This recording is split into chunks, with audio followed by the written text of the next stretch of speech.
God, I love you. Come on now, Mr. Rhodes. Leave the lovely Zelda alone. Who knows where she's been? Let's rock.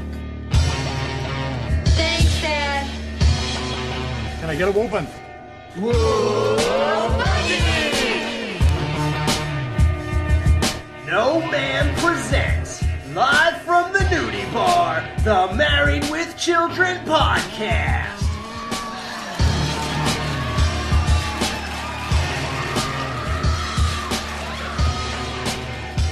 And here are your hosts, Jerry, Justin, and Al. What's up, guys? It's Bink Winkleman. Just kidding. I'm not with the lovely Zelda. My name isn't Bink. It's Al. We are live in the nudie bar, and we are excited to review Just Married with Children. I'd like to welcome one of my co-hosts, Jerry. Who knows where he's been? I am so happy to be here. I'm so glad y'all let me on. I'm here to win, Al. Good. That's what we like to hear. And we are also joined by the guy who can taste his spleen, Justin. What's up, brother? It only happens under serious stress or weight, and it doesn't taste very good. Under 1,071 pounds? Yeah. It doesn't taste like fava beans with a nice Chianti? I don't even know what that is. I think it's just like beef Wellington. Never mind. So this is a big one, guys. This is what you call a landmark episode. The episode is actually so big that if you bought the original Columbia TriStar Home Entertainment DVDs that were coming out like 10 years ago for Married with Children before Mills Creek took it over, the entire box art is this entire episode. It's that memorable. So a lot of big stuff going on here. So the synopsis is Peggy and Al masquerade as Steve and Marcy on the game show How Do I Love Thee? And like I said, it's called Just Married with Children, and the play on that is instead of Married with Children, it's Just Married because they pose as newlyweds. So this episode was directed by Linda Day, who directed like 33 episodes of Married with Children, including the pilot and most of the big episodes. And it was written by Ellen L. Fogel, who wrote 22 other episodes. And believe it or not, bad ones like Peggy Sue Got Work, but great ones like How Do You Spell Revenge and things like that. So this person's not exactly hit or miss. They're mostly hit, but we all have a clunker in the backlogs, I guess. Yeah, ours is called Jerry. Shut up. You know, I was just about to be like, I was about to bring up JP because I was like, you know how JP just said on the last episode how he wants that episode where it starts off where we see Marcy and Steve getting up for the day and having breakfast? Yeah. I didn't realize that until this episode that they do start off a lot of episodes in the morning around breakfast. And how often they ask Peggy what's for breakfast? Like, y'all know she didn't make anything. Like, wasn't it Albert Einstein who said the definition of insanity is doing the same thing over and over and expecting a different result? Well, they are insane. Yeah, that's what it seems like. So I was about to be like, just the previous episode, JP already had this known before it even popped in my head. But now I'm going to say, JP, you're a jerk, and I don't appreciate the comment you made. Okay. He seems very affected. Oh, he'll cry. Al and Peg have been getting lots of Steve and Marcy's mail. I guess it's not very interesting to ask you guys if you ever got your neighbor's mail, right? No, we can gloss over that. Okay. So so one of the Which is, by the way, super illegal. Yeah. Yeah, that's a federal offense. Yeah, they just open it. I love the joke, Architectural Digest, let's put it on the table, it'll impress them when they come over, and then it impresses them 5 minutes later. Yeah, but here's the thing, okay? And I only know this because of, like, I have old Nintendo Power magazines. they have a label on them with an address on them. Don't most magazines do that for, at least back then? Wouldn't they, like, seen on the front or back how it said, like, Steve Rhodes? Well, they should have showed Peg peeling that white thing off. Oh, I mean, yeah. It might be on the back, and she didn't look on the back, right? I don't know. No, she's too amazed that they have it. Hey, look at this. Steve and Marcy got invited to fill out an application for some new TV game show, How Do I Love Thee? Oh, that's that game show for newlyweds. Yeah, it's coming to Chicago for 1 week only. We'll keep that. We'll have fun filling it out for them. So they get one thing in the mail. It's an application for a TV show, How Do I Love Thee? That title is obviously based off the poem, Let Me Count the Ways. What do you mean, obviously? What? It's isn't obviously based on the poem. Like, who knew that? What? Of course you heard somebody say... I've never heard of that poem in my life. Wait, hold up. What? How do I love thee? Let me count the ways. I love thee to the day. Oh, yeah. Okay, yeah. I could see how, like, I didn't think about it until you got to Let Me Count the Ways part, and now I'm like, oh, yeah. I'll be honest with you. I was thinking about how Kelly got the grass stains on her back. Hey, Mom, my clothes, they smell clean. And my sweater, you can tell what color it is. Yeah, look, you got those grass stains off the back. I told you I fell. What a savage line, right? For real. Hey, dude, let's talk about Al being like, look at these idiots with their $200 phone bill, and then Peggy's like, that's ours. But that's one of those jokes where you can see it playing out, you know what I mean? Like, the moment he starts listing off things, you're like, because they've made phone bill jokes in the past. Mm-hmm. Oh, yeah. By the way, I can't believe that Marcy has been doing their laundry for like 16 days. And at first I was like, who has laundry for 16 days? Like, because they almost make it seem like they're constantly doing it. And then I'm like, is she doing like their entire back catalog of clothing? Oh, yeah. She has to. Remember a few episodes ago, Peg tells Al to spray deodorant on a clean shirt or something, or do something to a clean shirt. Yeah. And he says, I have no clean shirts, Peg.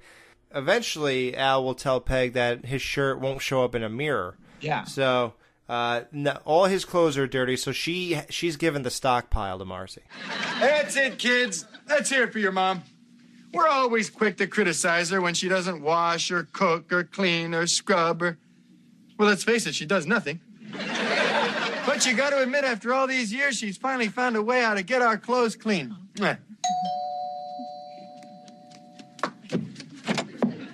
Here's your laundry. I'm sorry it took so long, but Al's shorts were particularly tricky today. I have to say, I didn't say this last episode, but the pants Marcy was wearing were hideous. Like, they made her look terrible. But on this episode, she looks good in a bandana. And I don't know if it's my inner Al who's just like, yeah, make her clean. That's right. And that's why I like it. But I think Marcy looks good in the bandana. What Steve walks into... She looks cute. She looks... Oh, when Steve walks in, dressed like a 70s disco... Yeah. Yeah. But, he looks like Disco Stew. I do want to point... Oh, that was Disco good. Stew loves Married with Children, too. I'm just glad he's not wearing his Nehru jacket. That's a good thing. Marcy, before I go to work, I was just wondering, you think you could find some time to do any of my laundry? Look, Steve, I have a job too, you know. I'm putting a stop to this right now. I thought I hit a new low yesterday when I went to work in my Nehru jacket, but obviously I was mistaken. He said he went to work yesterday in his Nehru jacket, and he thought that was the limit. What is that? I don't know what that is.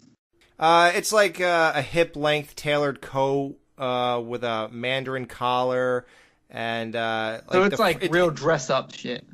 It's like it's actually like Indian wear. It's stuff worn by. Yeah, it was worn by a guy named Jawaharlal Nehru, the Prime Minister of India, from 47 to 64. He used to wear it a lot, and it was like something that it became popular when the Beatles were around. Time out. How did you just know like the Indian prime minister's like history to where you could just drop years like that? Well, that's when he was the... Yeah, I know, but you just recalled that like you had no idea I was going to ask you what that was, and you just recalled that off your top of your head like out of nowhere? I guess from like history class I or something. swear to God, if this is another Alice Cooper joke, I am going to be pissed. If this is you, because you got me on like one of the early episodes of Married with Children with the Milwaukee thing. If this is another thing like this, and this is a quote from a movie, I am going to hit you with a shoe. All right. That's what a Nehru jacket is. So that's what Steve was. He was dressed almost like the Beatles or an Indian prime minister, however you want to see it.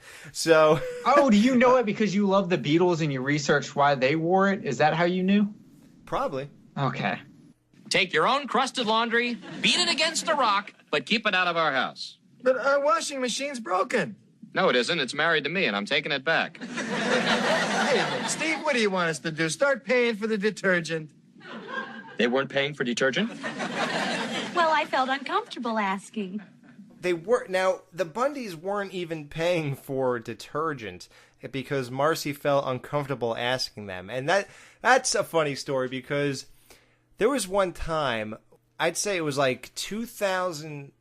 I moved out of my parents' house in 2005. So I'm going to say in 2006, my mother asked me to come visit for the weekend because we lived an hour away. I said, I can't. I have a lot of laundry to do this weekend and stuff like that. And then she said, well, just bring your laundry here and do it while you're here, and we'll hang out. And my dad worked, during the day on that Saturday, and he was coming home later that afternoon or whatever. We're doing my laundry, I guess, and then we come out of the room, and my stuff's in a basket, and it's clearly mine, and I'm folding it or whatever. So my dad says, what are you doing? And I said, Mom said to bring my laundry here and do it while I'm visiting. And he goes, did you bring detergent? And I was like, no. And he just walked away and he shook his head in disappointment. What the hell? He didn't feel uncomfortable asking. First of all, I think it like I think your situation is a little different. If my mom tells me I can come over and eat or come over and do my laundry, I don't expect to have to bring the supplies. Yeah, it's like don't. Jerry, son, come over and have dinner. And then you get there and they're like, did you bring any food? Yeah, she's like, what, no bread? Did you bring an appetizer? Hey, here's a radical thought. Why don't you take your laundry to the laundromat and do it yourself? I'm not going to the laundromat. Why don't you buy a new washing machine? Gee, Steve, I'm a little short this week. I got my paycheck. Well, maybe we could loan you the money. Excuse us. No, please. Money is important to me. They are not. Well, Steve, it's only $500. It's worth it. Have you seen their laundry? Marcy, I am putting my foot down. That is, if it's okay with you. That $500 is going for a Super VHS for the bedroom. Oh, Steve. Yeah, well, it was going to be a surprise. You're wonderful. To hell with them.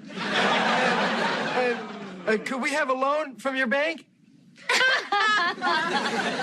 500 of her own dollars, which makes no sense at all because she just, with the Buck credit card episode, we just had that amazing exchange where Al was asking her if her bank gives out loans or credit cards or whatever. And she said, no, not anymore, lying to him because she doesn't want even her bank to loan him money. That's how untrustworthy they are or whatever. And now she's willing to give her own. And Justin, in 1988, $500, what is she really willing to loan him? By the way, while we wait on that, Steve's when they go, our washing machine's broken, he goes, no, it's not. I'm married to it, and I'm taking it back. Was great. How about, talk about, again, character arc of Steve making no sense. He says to Marcy, he's with the $500, he goes, no. And he goes, listen, I'm putting my foot down. If that's all right. Yeah. Right. If that's okay, you just had Marcy as a slave for what you implied to be maybe a month. And you're wondering if it's okay to say don't lend them money? Yeah. $1,101.42. Record time. Yeah, that was record time, all right. That means a Super VHS, which is a camcorder, in case you guys didn't know, cost $1,000. Well, no, that makes sense because I bought a camcorder in 1998 and it was $995 or something. Whew. Yeah. And we thought those shot on video movies were low budget. Yeah, I know. I'm gonna look at Video Violence 2 with a little more respect now. Yeah, that's a lot. $1,000 she was willing to lend him. Oh my God. Who cares? And I like when she's like, to hell with them. And what are they going to do? Are they going to make like some Luke videos with that thing or what? Because he said for the bedroom. Pretty sure that's what they're implying. I mean, I want to see the video of little Bo Peep getting pulled over, but whatever.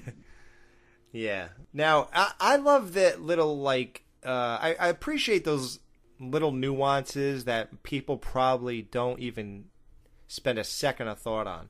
And one of them is when Al, they leave. Gee, I hate them. Well, so much for clean clothes. Peg, I didn't want to say this in front of them, but you could go to the laundromat. I like when he sort of got serious. I know we joke around, and I didn't want to put you on blast in front of anybody, but you could go to a laundromat, But it just felt like we're getting in on the behind the scenes of it. In a way, yeah, even though, yeah, like where they turn off their funny, witty, right. On a real note. Yeah, on a real note, we do have to address life on some serious level here. So, yeah, so I like that stuff. Oh, be serious, Al. Now, what are we gonna do? But I'll tell you one thing. They're not getting their mail from me. And I know. Why don't we burn that application to the game show? Al, they give away prizes on those shows. Even better. You won't get any now. No, honey, I mean prizes, like washing machines. Well, Peg, they don't need one. Listen, Machiavelli. She calls Al Machiavelli. Tupac.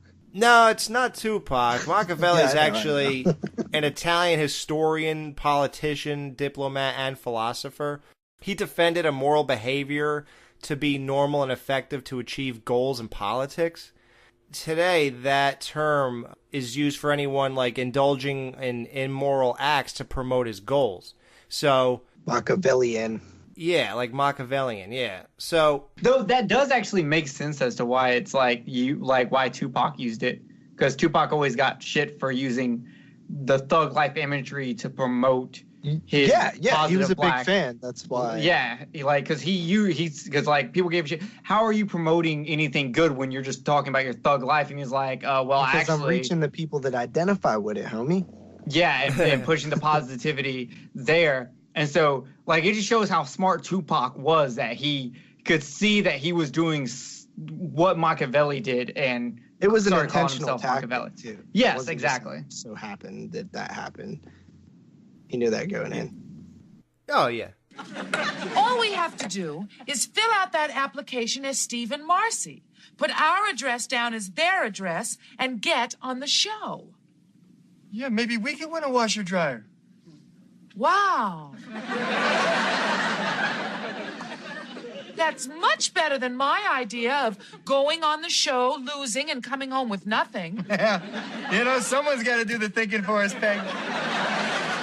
Now we get Bink Winkleman and Zelda, who will be appearing in Squish magazine.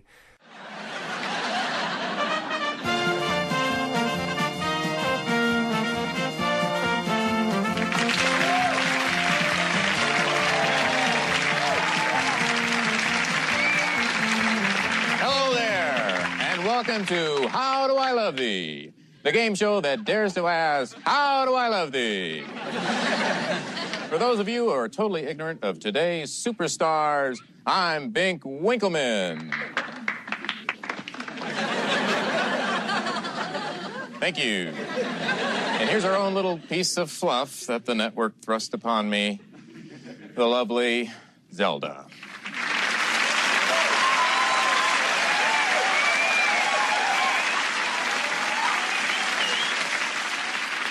Yes, soon to be appearing naked in Squish magazine. What do you guys think of Zelda? I never find models that hot. Yeah, I'm with you on that actually. Yeah, me neither. There's not much to them. Yeah, they're like very plain hot. Yeah. Yeah. I don't like plain hot. And I also want to throw in Bink Winkleman as an obvious parody of Wink Martindale, the host of Gambit, a game show that ran from 1972 to 1976 on CBS. I have never heard of him or that game show ever in my life. Way before my time. Yeah. Bink's played by David Leisure. He's known for Empty Nest from 88 to 95, so during this time. 10 Things I Hate About You, Airplane, Teed Off 2. He's like the star of that. Like he's been in a lot of stuff, believe it or not. He's acted in, he has like 74 acting credits. Touched by an Angel, he was in. Golden Girls, Alf. So T.J. Hooker. So he was actually in a lot of stuff. So he's actually an accomplished guy. The Zelda is played by Jessie Scott, who is not so successful in acting. She was in 6 different things. Married with Children, as you know, L.A. Law, Murder, She Wrote, Cheers, Who's the Boss, and Life on the Edge. I'm kind of surprised she didn't go anything that involved 6 things going in her. Yeah, like that one chick. I'm surprised there's no like Playboy credit, Playboy TV credit here.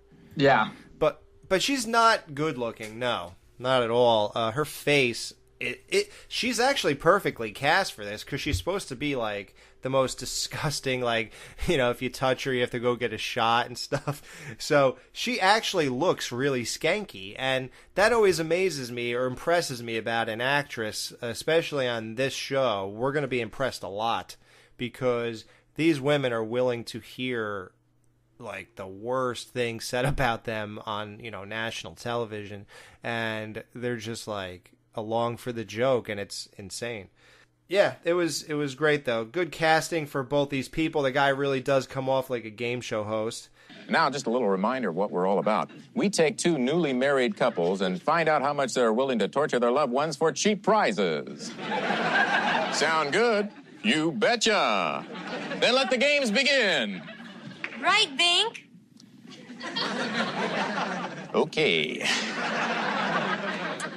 Now let's meet our loving couples. First, we actually get introduced to the family that they're going to play against, which is the Squab family, which is Mona Squab and Roland Squab.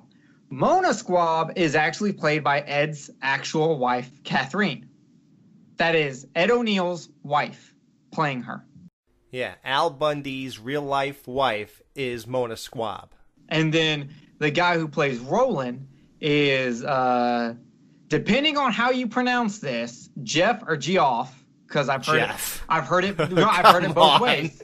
What are you, me on the last episode? No, I'm not that bad in life. Geoff, who plays Roland.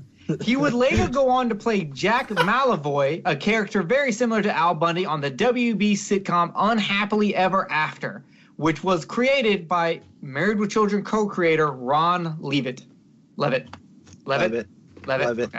Love it or leave it? Leave it alone. Well, that was his, I think, when him and Michael Moye had their divorce, as Marcy put it, or Amanda Burst put it. I think I think Michael stayed with Married with Children, and Ron left and did a competitive type show, which is that, I guess. I think that's what that was all about. And a fun fact: when Steve and Marcy do get introduced by the host, we find out exactly how long they've been married.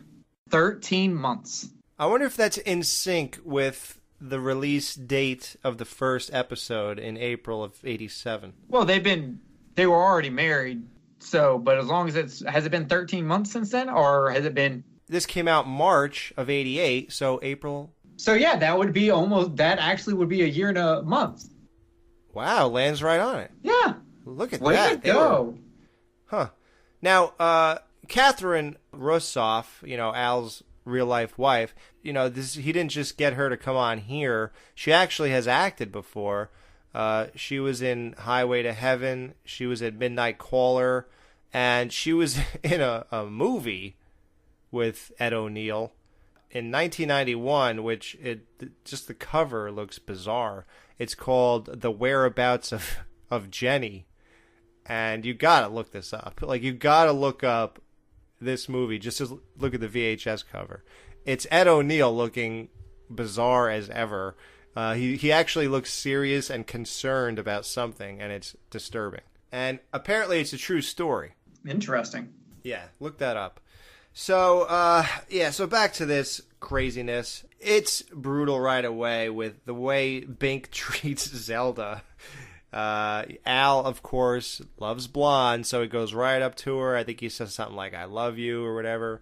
And then Bink goes, "Come on, Al, leave Zelda alone. Who knows where she's been?" Yeah. And then I like, Peg goes, "Do you know Bob Barker?" He's like, "Okay." It's like asking me, do I know Dave Z or Matt Wazell or... I mean, come on. We think I hang out with these guys? Or anyone who cares about you. Right. Exactly. So, the first, it's a game show, and the whole point is that you torture your spouse for cheap prizes. The first prize is a bowling ball, which is right up Al's alley, no pun intended. It's a pretty bowling ball. A pretty one, Bink? So they strap the wives to like the wheels on like a Wheel of Fortune, but upright. So you spin it the same. You spin it the same way you spin the Price is Right wheel, but it's like the Wheel of Fortune one, but it's upright. So the joke of this game here is that Roland can't even turn his wife 1/4 of a turn, so she doesn't even spin fully around. So Al has to do nothing, and Peg points that out, but he still lets this rip, and it looks like she'll be spinning for like 8 minutes. Yeah, it's literally the same technology that fidget spinners were created. I'm almost convinced the creator was watching Married with Children, saw this, and he was like, you know what, how happy Al is that he just spin that? I've got to make that for people. Steve? It won't take much to win now. All you have to do is spin me Whoa! You really like bowling, eh, Steve? Well, what the hell? It's all for fun, right? Give me my bowling ball. Yeah, looks like Marcy's going to be spinning for a while. So why don't we take a little commercial break? Don't go away. I know Marcy won't.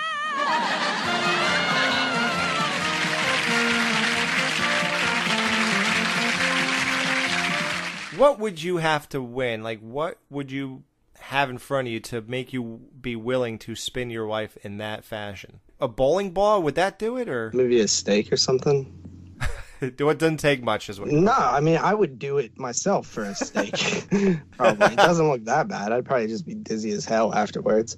It doesn't look that bad. She is going fast, though. Like I tried to look. They did a pretty good job. I'm pretty sure it was like a dummy. Oh, so you mean Peg was up there? Okay.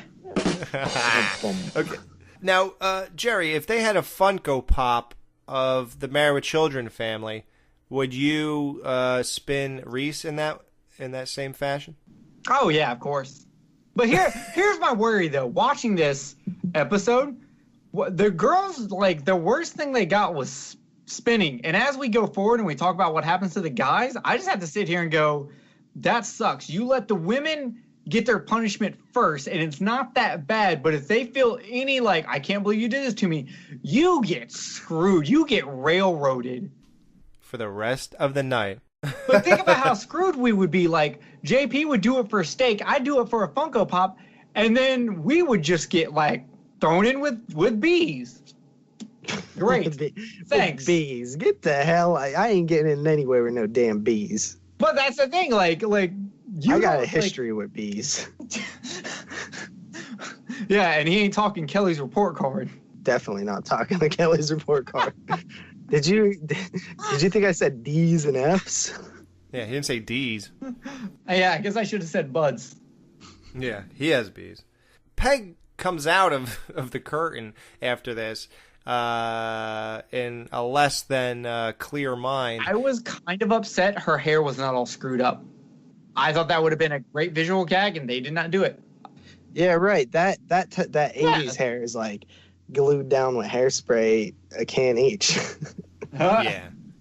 Don't worry, we get a hair gag later, but I gotta say, Peg looked kind of hot after... Dude, I swear to God, I was thinking the same thing. Yeah, after she chokes Al, look at her just like kind of collapse on the console there. I was like, oh. I wasn't going to bring it up, but this episode and last episode, we actually got some good cleavage shots by her. Yeah, I think Katie Seagal actually got implants at some point, because I remember noticing that they were like really big at some point, and I do remember seeing earlier episodes and there's like nothing there. No, it was probably just straight up brawl. Like, I've seen the amazingness of what a brawl can do. Like, I remember one time... Oh, you mean the disappointment it could bring? I always thought she had bigger boobs when I was watching what the episode of Tales from the Crypt she's in. Right. Yeah, with Sam Kinison? Yeah. Yeah, I gotta say, I'm watching, started Sons of Anarchy. Yeah. Seeing her in there, I was kind of like... I'm glad you started. I might rewatch it with you. Like, it's going to take me a while. I'm probably only going to get like a couple of episodes done. Like, I might get 1 or 2 episodes done a night because Reese is watching it with me, so I can't watch it on my days off when I'm here alone. Which is typically good. Sons of Anarchy podcast. Yeah, we should start that. We'll just follow Katie Seagal's whole career. Yeah. What? She was on that other show too. We got to do it. Yeah. My 20 Ways to Date My Daughter. Yeah. Oh, and Futurama. Yeah, let's not do this. But I was going to say, like, I 100% do think, at least for Married with Children, I won't speak on Sons of Anarchy yet because I haven't seen her throughout yet, but she does have size changes in Married with Children. But I want to say on some episodes it looks big, some episodes look small, and it's always changing, that it is 100% brawl. Yeah. Oh, okay. Well, if she hasn't, if they're big now, then I guess you're right. But I do remember they were vastly different at some point. You can wear a bra that makes you look like you've got way smaller tits and way bigger tits. Right. Well, I'll make sure I get the one with the bigger ones. Yeah, you start dressing up on the weekend, you're going to learn this. Not that I do that or anything. I'm not saying that's how I knew and how I found out all this. I'm just saying, so what happens next, Alex? Yeah, we won't talk about your $100 pumps. So Zelda is being, now this guy Ron... Roland. He now is interested in Zelda. That's when Bink says... Lovely Zelda, would you like to take our husbands backstage? Right, Bink.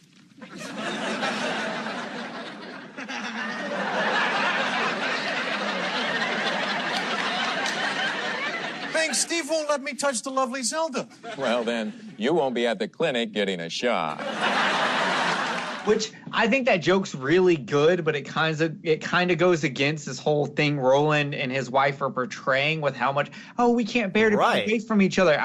The joke's funny, and I think you could have made the joke with, hey Al, calm down, or you're gonna have to go to the hospital for a shot, without having him in there. I thought that was a little bit of... Oh my God, that is completely you're right. It doesn't make any sense. They forced that joke a little.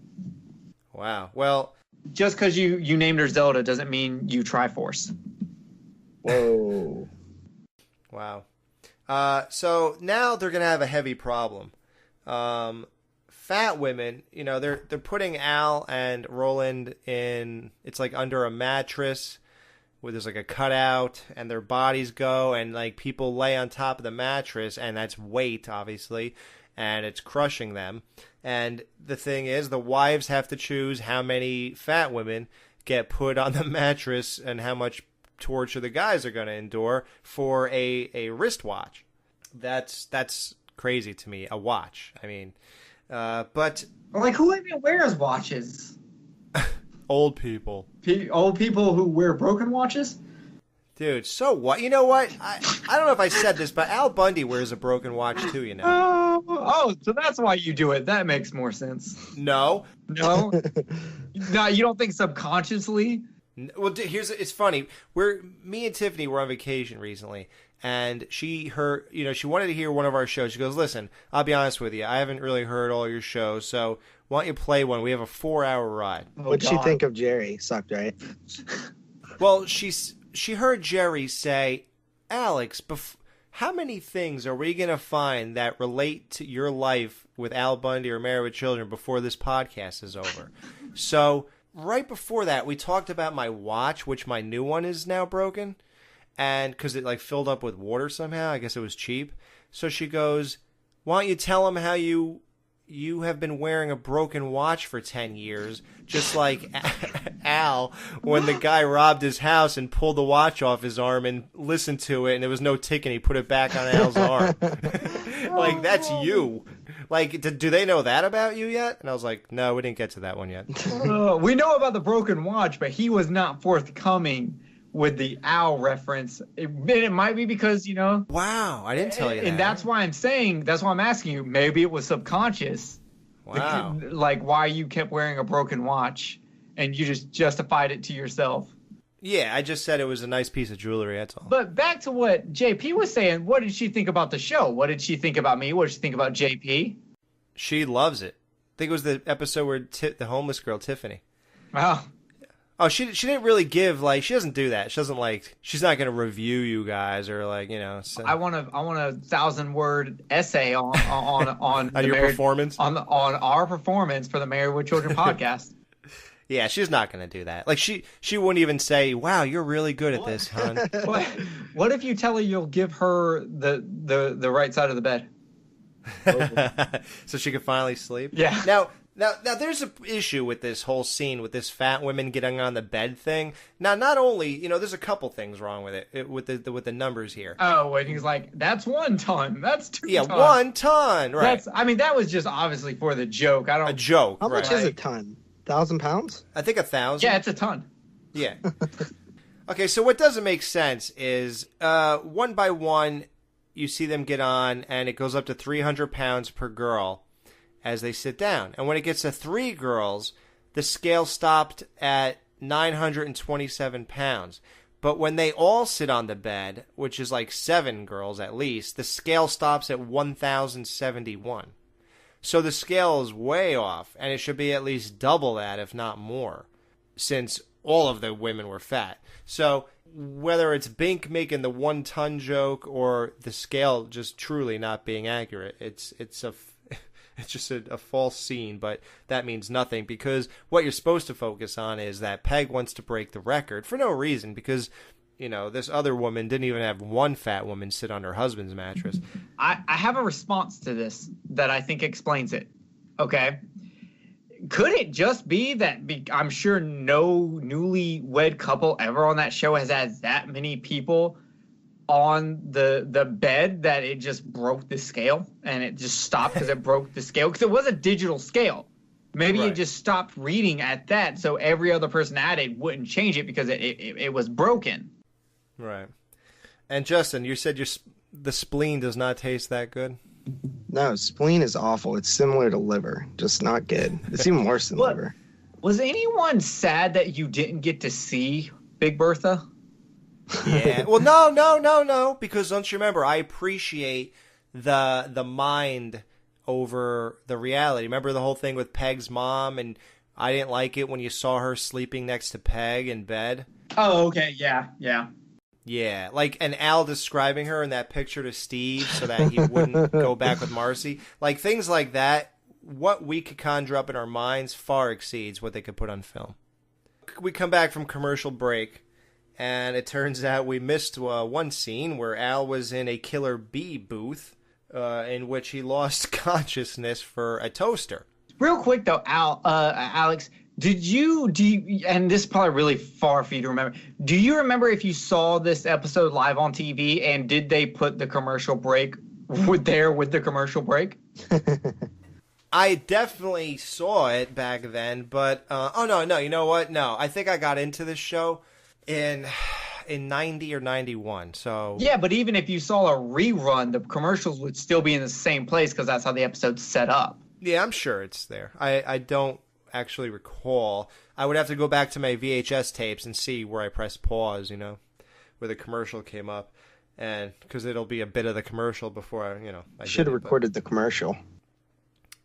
Yeah, it's actually pretty cool. I watched the Star Wars Christmas special with commercials, and I was like, the commercials are actually better than this movie. No, it is neat. I have a couple tapes from the Sci-Fi Channel back in the early 2000s where I just record the commercials too, because I wasn't as skilled as Alex with pausing. Yeah, I saw Alex got so good at editing. Yeah, it's amazing. My whole life is editing. So Peg makes an odd joke. Bink Winkleman asks them, what do you guys do? Let's learn about you after we just saw you torture each other for a little bit. So he says to Al, you're both in the bank business because they're posing as Steve and Marcy. And he says, what's banking like? Al's like, how the hell should I know? He's not interested in answering any of these stupid questions at this point. He doesn't even know why he's here anymore. So, Steve, you're in the bank biz. What's it like? How the hell would I know? Ooh, irritable. Peg makes a really odd joke. Bink asks her about banking, and she says, well, mostly we take out these big fancy ads telling people to come in for a loan, and then we laugh at them when they do. I thought this was a throwback joke to at least twice they've asked for a loan from Marcy and Steve, and Marcy and Steve laughed at them. Like last episode this happened. I thought it was a throwback to that. That's along the route I was taking, but I was going to say, do you think that, we don't really know. We can't get a good read on Peg's intelligence. Yeah, she's conniving and street smart, but I don't know how smart she really is. So do you think she just believed when Marcy told Al in that episode, Master the Possibilities, he's like, well, you guys give loans, your savings and loan, right? Marcy, now you work at a bank. You guys give out credit cards, right? No. No, we don't. But you do give out loans, though. No. Not anymore. You're thinking of a different kind of bank, Al. But you're a savings and loan, aren't you? Well, yes, we are. But we just call it that, to get people to come in. Oh, that's even a better callback then. Yeah. Right. What? I don't understand what you have you said you didn't like this joke, or... No, he's saying, is she just repeating what she heard from Marcy say? Like she thinks that's what really happens there. Okay, I guess I didn't understand. It could be either way. I thought of it the way that Jerry thought of it, but now that Alex brings it up. And I think Alex's point is better. Alex, the way you started this by saying an out of place joke made me thought you had a problem with the joke and didn't understand why it was there. Right. No. Now, what'd we win? Let's see. You won the bowling ball, the watch, and of course your record-breaking stay in the Killer Bee booth netted you a toaster. But more important, you're entitled to this week's grand prize, which is a washer-dryer.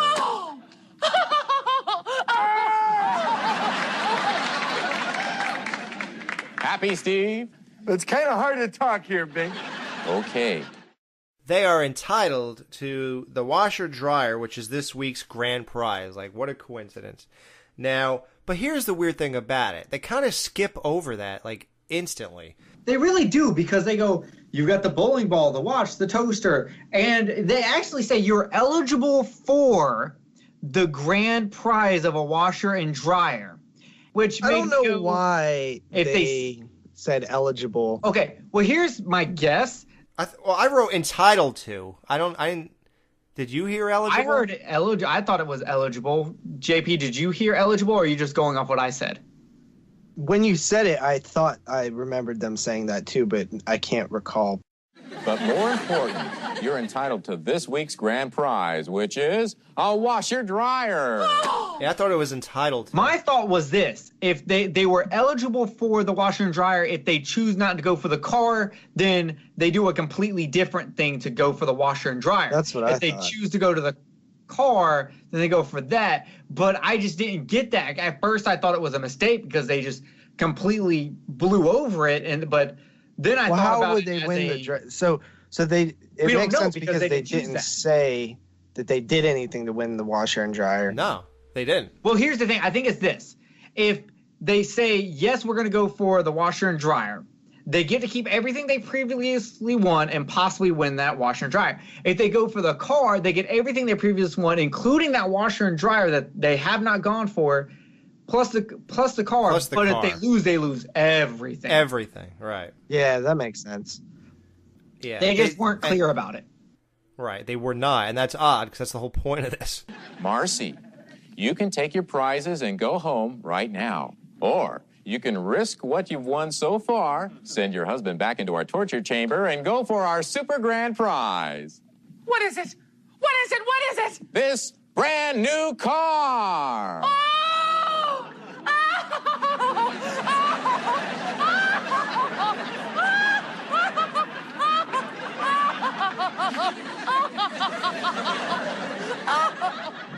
Why don't you just give her a rifle and have her shoot me?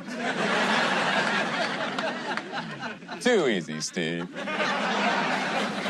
Now remember, if you lose everything. But if you win everything. What do you think Marcy will do? I love it. I love it. I love it. I love it. Gee, Bink, I don't know. We'll risk it, Bink. She's some competitor, eh, folks?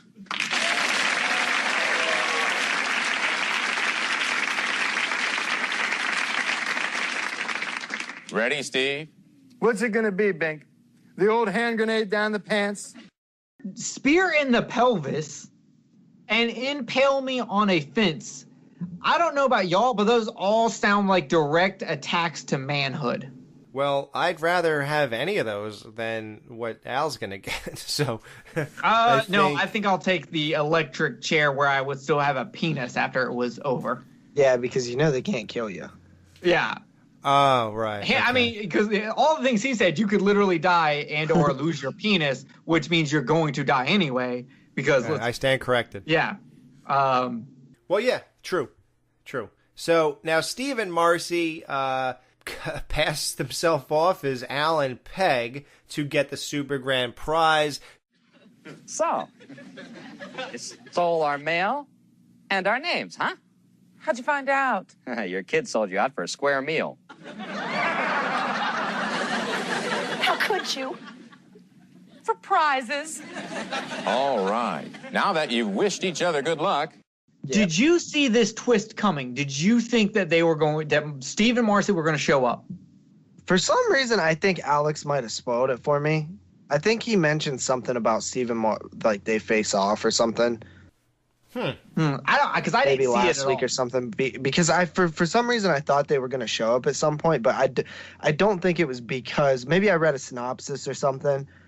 But I knew in the back of my head I knew that it was happening, but I didn't guess it. Like I probably wouldn't have known if I hadn't read something or Alex told me something or something like that. Oh, right. I didn't call it at all, Now, Alex, how did Steve and Marcy know? The Bundy kids, Kelly and Bud, sold Al and Peg out for a square meal. Yeah. Now, I have a problem with this. Yeah. The kids were never in the scene where Al and Peggy talk about this. It's true, but if you like, they're good. If their parents are gone, they're gonna have to tell them where they went. Yeah, they could have. We're talking about the people who didn't even buy groceries for their kids. They're not gone for a weekend. They're But gone when they for left a before, they night. left them with the Rhodeses. But they're only gone for a night. They're not staying the night anywhere. They're going to the show and then coming home. They don't like. I'm just saying, like. I mean, it's a fair point. You're making a fair point. It's just a scene that they didn't show. No, but you know what? I thought you were going to go for something else here. You have a point, but it seems like you're missing this exact one. Now, let's just say that's plausible. Kelly and Bud are in the audience, so how could they have showed up? How could the Rhodes have showed up anywhere they are to the point where they're still eating the food that they sold them out for? So that would imply that either they were at the house and then... No, they were eating like popcorn and stuff. I don't think that was the food that got sold out. Oh, they had food everywhere around them. He had a burger. Yeah. He had food everywhere. It was a square meal. That's what he said. Well, then fair enough. Alex has a point. How did they get all that food? Because if they would have learned that day, there's no way they could have mailed that in. Right. They would have met him at their house, and then we're to believe they drove there and somehow got those 2 chairs with the food and then sat there. And so much plot hole. Yeah, they let them in with the food. Did they ride with Al and Peggy, and Al and Peggy not be like, yo, where'd you get the cheeseburgers? Or did they ride with Steve and Marcy? And if that's the case, why did Steve and Marcy bring them? And also, how do you even go over, hey, by the way, my parents been stealing your mail and they signed you up for this contest so they can win a washer and dryer and you can't? Yeah, what does that mean? Like, listen, I'm going to tell you what my parents did, but you have to give me a square meal. They did something with your mail. Okay, here's the food. Now, what'd they do? Like, it's just the craziest thing. Yeah, but it still works, and the only reason it works is if you don't look into it and they drop that joke when Steve says that, and then all of a sudden the camera cuts to them and they look up like, uh-oh, we're busted. Like, that's where the joke works. It doesn't work when you do a podcast 30 years later, and then you're wondering how this happened. Yeah, Alex, but if he killed all his men, how'd the map or the story get out? Well, one of the guys must have gotten out. And yeah, that's what it feels like, right, when you try to explain these things. It does. So the biggest sleazeball in game show history, Bink, tells Al he has to go to an electric chair, and Steve is going along there too, and he said, juice me till I'm ash, they're not getting that car. Now, we both know that Al and Steve have an affinity for red Mustang convertibles. Did you say that was Al who said that? Because Al said, I welcome death. Steve said, juice me till I'm ash, they're not getting that car. Oh, no, I meant Al because he calls himself Al in this episode. You're right. Man, I am so smart. You are the smartest person I know. How dare I correct you? God, the wit is endless. Gentlemen, to your electric chairs.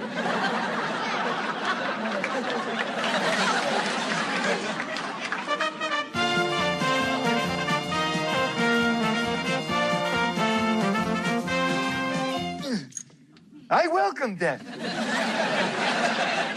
So they go to this electric chair, which is like not, it's the weirdest electric chair, but whatever. So they sit in it. Now, Marcy starts the juicing. She gets to 30, and it goes up to 110. And then Peg goes to 35, which is pretty nice of her. You know, she could have went higher, I suppose. And then Marcy goes to 80. Because Steve reminds her that a woman's place is in the kitchen or the home. I forgot what he said. He said home. Home, yeah. So Peg goes, but Al, it's a car or whatever, and then cranks it up all the way. And I guess we're to assume that Marcy just did not match that. Yeah, she says I can't go anymore. Yeah. So I wonder if Marcy got to 110. I wonder if they would have like come up with another game to like torture him more. You know, like what would you do? Who can cry the most at the funerals? Yeah. So the Bundys win, and Al has so much electricity running through his body that when he gets home, he has the hair of. Come on, there has to be some famous person, like Kramer, I guess. His hair actually, like, the way he looked, I don't know why I wrote this joke down, but I did. I said, Al looks like he got beat up so bad, he looks like every single cast member in Revenge of the Nerds put together. I don't know what that means, but for some reason, he reminded me of multiple different characters from the movie Revenge of the Nerds, just all mixed together. Well, Justin, would you like to just be able to walk in your apartment and the lights go on, the TV starts up, you don't even have to do anything? Yeah. Is it that bad of a deal? I mean, I'll just clap for mine. I don't really need... Oh, you have that? I'll take the extra step. Well, you know, the one thing I wanted to say, I kind of missed this, but in the description of these people, Al and Peg and Steve and Marcy, when Bink is reading it off, if we're going by these ages, if Marcy were to be Peg, and they were married for 16 years, that means Steve married Marcy when she was 14. Yeah. So it's legal in some places. Yeah. R. Kelly did it. Elvis Presley did it. Now, they just won a brand new car. Do we ever see this car again? Yeah. Okay, we do. Okay, because I was going to be kind of upset if we never saw the car again. I guess it's Peg's because Al has this Dodge for like the next 10 years.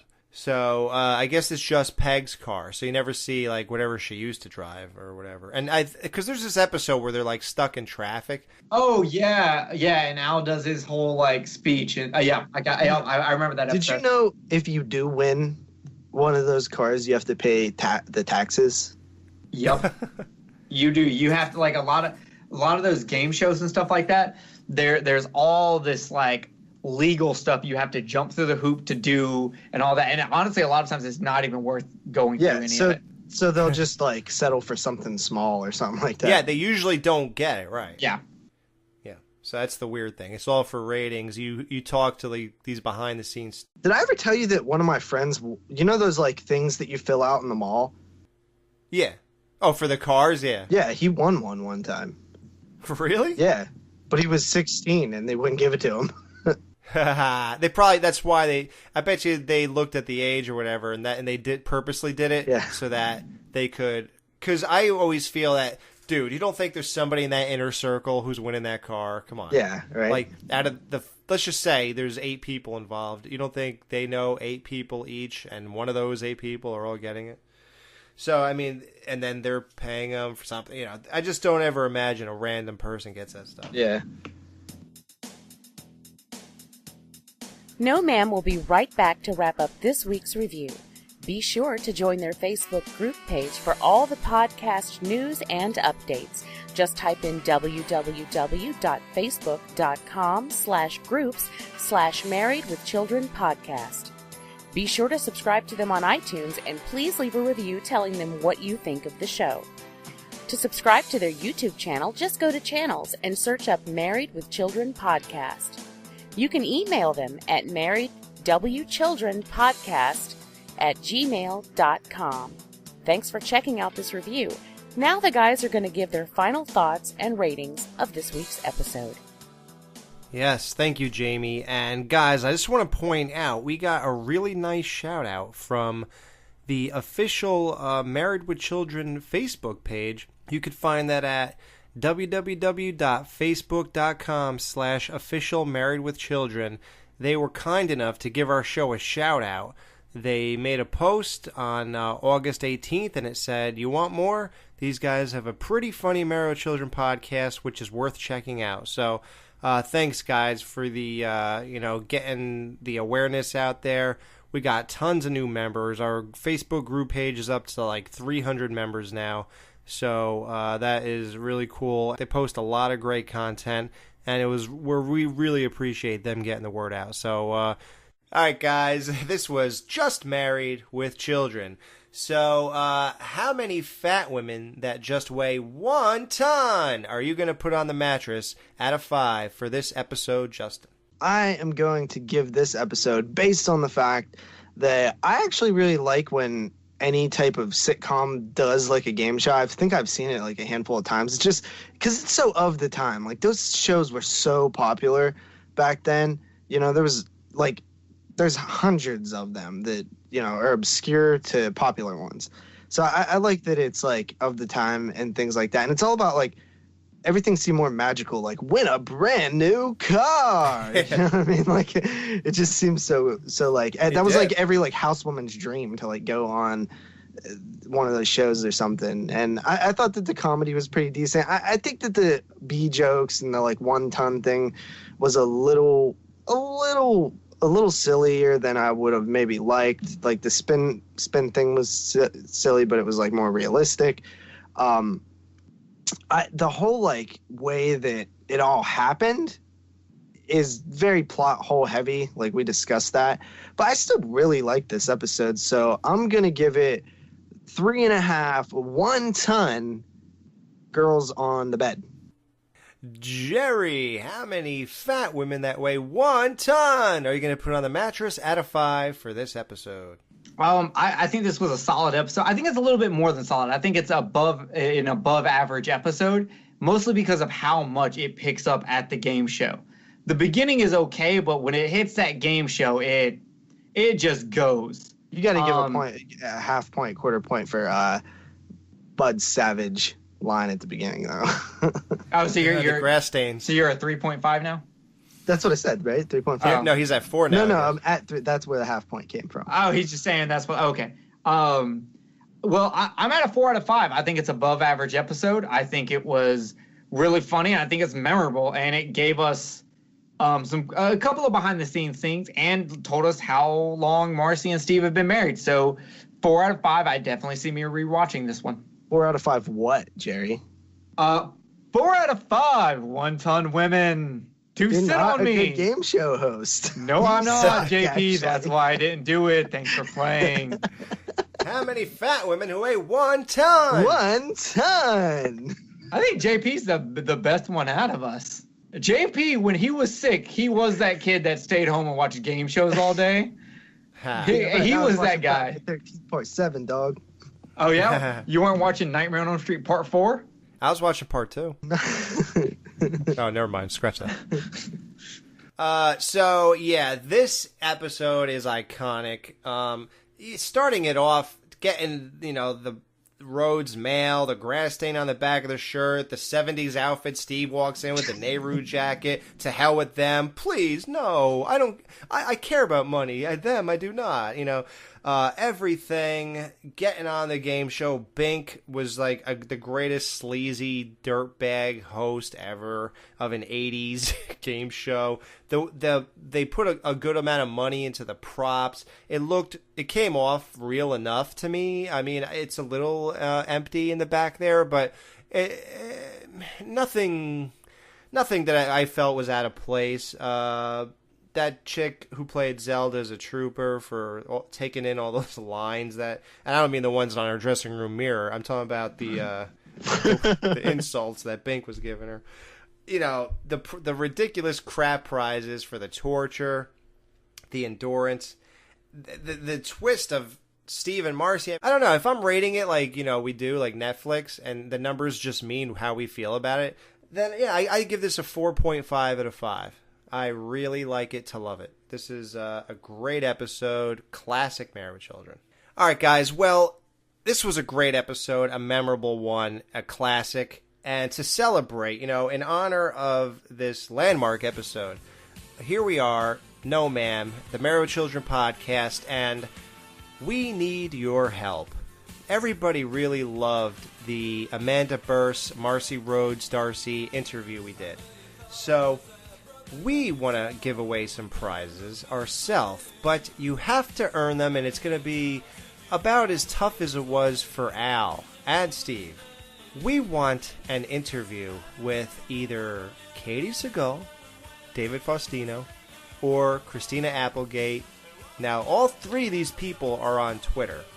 Now, I know a lot of you listeners have Twitter, so we need someone to get us an interview with one of these people. No matter how you do it, how you ask, whatever you want to post, do whatever. But if you land us an interview and get in immediate contact with these people, even if it doesn't go through, but you get us in personal contact with them, you will win an official No Ma'am t-shirt. Straight from our show to you, free of charge. If you just go on Twitter, maybe every once a week, or whatever, if they don't answer you, the first 20 times. Just keep doing it, and then eventually you'll win a t-shirt. Just say things like, hey, do you know there's a Married with Children podcast? They do interviews. You got to get on here. Whatever it takes. Yeah, say that they interviewed Amanda Bierce, Say things like that. Say they're all experienced. They've interviewed tons of people on other shows. They know what they're doing. You don't have to worry about that. And they love your show, whatever. You have to be on. It's the only Married with Children podcast in the world. So it wouldn't be right if you weren't on eventually. Like, you have to go to make it complete, whatever. So, guys, we're live in the nudie bar like we are every Wednesday, hump day. But I think we should give the people that are here live, we're going to shut the mics off and stuff, or at least the feed that goes to our iTunes and YouTube channel. We're going to shut that off, but let's do a little game show action for these people of our own. So, you guys down for that? Absolutely. Yeah, what do I have to lose besides dignity? Oh, you have some to lose? Great. That's what I'm looking for. Here we go. Okay, everybody. For $100, how did Jerry get those grass stains on the back of his shirt? I told you I fell. A wrong answer.